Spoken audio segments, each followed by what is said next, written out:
le résultat d'un long processus et du travail incessant des agriculteurs. Et aujourd'hui, je vais vous montrer comment tout cela commence. Tout commence avec la graine.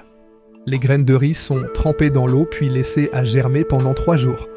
Elles sont ensuite semées dans une petite parcelle de terre séparée, ce que les Vietnamiens appellent ma, où elles grandiront pendant environ 1 mois avant d'être transplantées. Pendant ce temps, les agriculteurs dévient l'eau des canaux d'irrigation vers les terrasses. Les champs sont inondés et laissés à tremper pendant 1 à 2 semaines, le temps que l'eau s'infiltre profondément dans la terre et forme une boue épaisse et fertile. Mais pourquoi ne pas utiliser des machines? La réponse est simple. Le terrain en terrasse, escarpé et étroit, rend impossible l'utilisation d'engins industriels. Alors ici, c'est le buffle qui règne. Accompagné d'outils artisanaux fabriqués à la main, il laboure et retourne la boue pour la rendre souple et uniforme. On dit souvent, les hommes ne repiquent pas, les femmes ne labourent pas.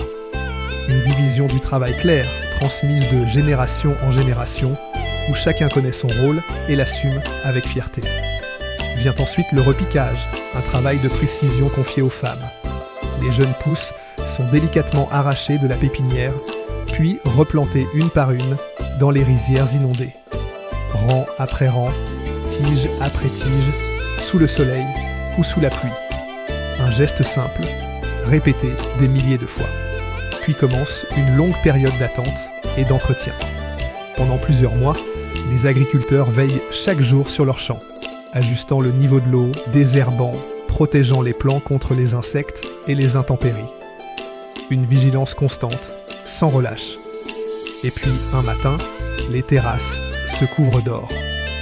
C'est le moment de la récolte, la récompense d'une année entière de labeur. Dans les mains calleuses des agriculteurs, chaque épi de riz porte le poids d'un savoir-faire ancestral et d'une fierté silencieuse. Ces paysages que nous admirons ne sont pas nés du hasard. Ils sont le fruit d'un dialogue centenaire entre l'homme et la montagne. Fragile, précieux et vivant.